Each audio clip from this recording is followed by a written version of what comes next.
Hey everybody, Gunnison Undercover here. Today is Wednesday, October 3rd, 2018.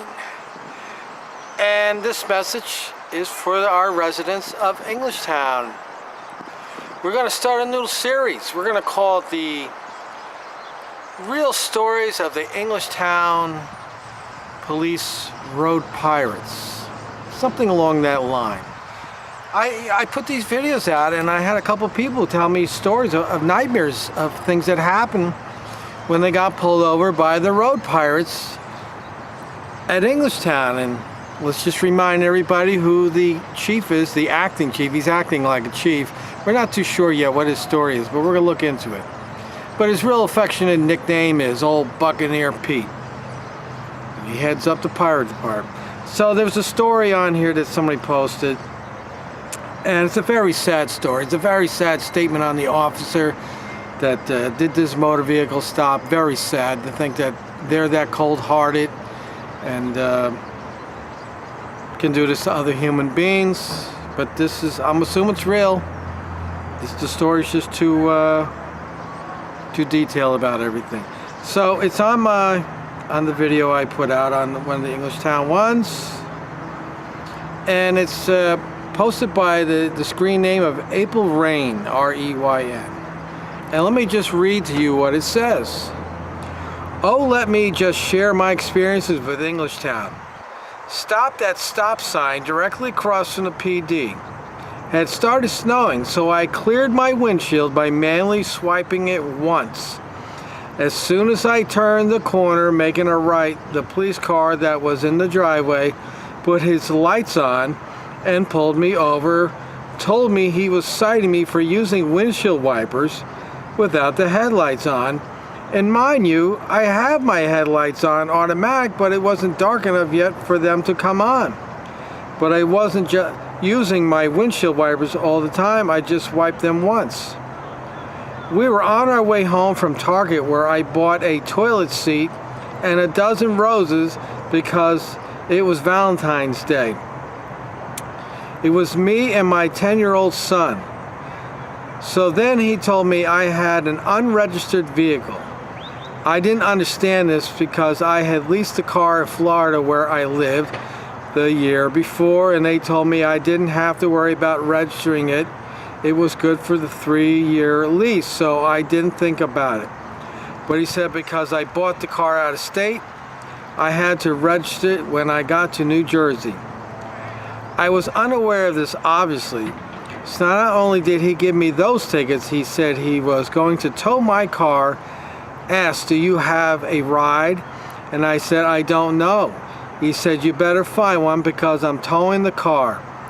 Take the stuff out of the car that you want to bring home with you.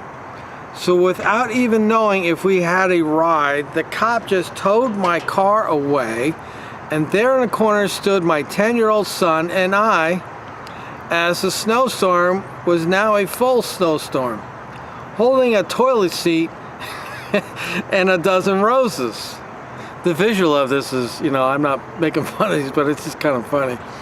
Without a soul around, just looking at each other like we couldn't believe this just happened.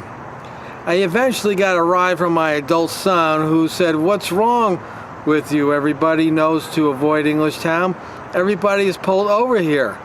I drive complete out of my way just to avoid Englishtown. I said I didn't know, but given there was a snowstorm, I only swiped in my windshield once. My headlights are on automatic, and I really didn't have a registered vehicle. Did not realize I had to register it in New Jersey because I bought it in Florida. He maybe could have gave me some sort of ticket and let me go, tell me to get it done, given there was now a full snowstorm, and maybe leaving a lady and a kid on the corner with no ride was not the appropriate thing to do. But he chose to tow it and leave me and my 10-year-old in a snowstorm, not knowing if we were safe or not. Some mission to protect and serve, leaving a woman and a kid in a snowstorm with nothing around and no ride. He also gave me a ticket for view obstruction for the air freshener hanging off the rear view mirror. All in all, it cost me $400. So I responded, wow, I'm sorry you had to be victimized by that road pirate department known as Englishtown Police. How long ago was that, and do you know the pirate's name? April Rain responded, it was 3 years ago, and no, I don't remember his name. He was young though, like I'd say 25 or so, I guess. He had a point to prove. This is very sad. Now, I've seen this one other time. I documented where their Middletown police were doing a road pirate checkpoint, and they left a lady with 2 young children on the side of the road as they towed her car away. But this just goes to show you the mindset of these pirates over here at Englishtown, that they're cold-hearted, they're not human beings, they just care about themselves, and they don't see you as a human being. I mean, I'll give you a quick story here. I'm not going to make this a long video. I'll give you a quick story. A couple months back, I got pulled over by Keyport police. Now, for the most part, Keyport kind of police knows who I am. They don't know necessarily about the video channel, but they know who I am because I'm in that town down by the water, because it's a nice place to hang out. And I know 1 or 2 of the officers over there. I know at least one of them. And I'm leaving town at night. It's probably, I don't know, 11 o'clock so at night. And as I'm going into downtown, heading out, I get pulled over. And I said to the officer, what did I do wrong? I know I'm not speeding. He goes, your registration expired. And I said, oh. I said, you know, I have 2 Fords. And I did the one and I meant to do the other. They're a month apart in registration. And I forgot. I said, I'm just going back to my job. And I'm going to I can park the car there. It's not a problem. He says, where do you work? And I said, well, I work over such and such place right over there. I says, my other car is over there. It's not a problem. He says, all right, no problem. Just take care of that. And, you know, get the car back over to your job and everything's good.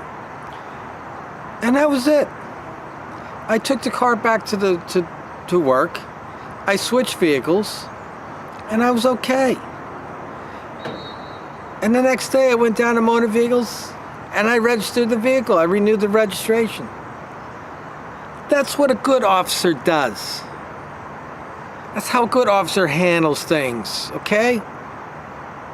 He puts a little human heart into the thing instead of saying, you know what, you didn't register your vehicle, it's expired over a month, and we're going to give you a ticket, and we're going to tow your car, and that's the difference. And I know that Keyport's done this before because I'm on the radio and I hear how they talk in situations. They treat people like people. But you get to this Englishtown, headed up by old Buccaneer Pete Cook. It's not handled by humans. It's handled by pirates, crooks, bullies, whatever you want to call it. Subhumans. You know, I will say this to police out there. You are a human first and a cop second. And when you become a cop first and a human second, you're a piece of crap as far as I'm concerned at that point. So whoever this cop was that did this to this lady, you're a D-bag. You know what a D-bag is? The D-bag, you know, let me attach a brand name to it. Summer Breeze. You know, Summer Eves? Yeah, Summer Eves, that's it. Well, that's what you are. You do that to that lady, and those other stories I heard, the cops that did that, you're a Summer Eves D-bag. That's what you are. You're not even a cop, you're a D-bag. I don't want to say the real word because I'll probably get flagged. But you're a D-bag. And you know what, Cook? Old Buccaneer? You're the head D-bag over there, and you're heading up a D-bag, and you've taught all your officers to be D-bags. And your days are numbered, Cook. I'm watching you, and so are the residents of your town. They've had enough of you and your shenanigans and your thugs over there that they're paying for. I suggest you clean up your act, Mr. Cook, because we're all watching you. Your days of stealing and harassing and victimizing people are coming to an end. And I'll finish this video up with this. If you've been victimized by the Englishtown Police Department, aka Road Pirates, I want to hear from you. I want to hear your story. And you can reach me at gunnistondundercover@gmail.com. Again, if you're a resident of Englishtown or Manalapan or any town and you went through Englishtown and you got victimized by a cop over there, I want to hear your story. We're going to start putting these stories out, and we're going to start painting a picture as to who old Buccaneer Pete Cook is. Because he's not a chief, he's a crook. Old Crooked Cook. And that other thug that works with him, Dina Coley, there's a video on him. I may include that at some point, show who he really is. He's another one. I'll keep reporting it, folks. We're going to keep the pressure on this guy, because this Cook is a clown, he's a pirate, and he doesn't deserve to be a chief. His qualifications don't even match being a chief. I looked at his qualifications as a joke. It's an absolute joke. And this is why you got a police department that's behaving the way it is, because you got a clown running it, and you got officers that are out of control, whether voluntarily or involuntarily. And I would say this to any Englishtown police officer out there: if you don't like what's going on over at headquarters, I want to hear from you. I want to hear what you have to say. It's Gunnison Undercover. Till next time, be well, be safe, and always record and watch the police. They're watching you. You need to watch them.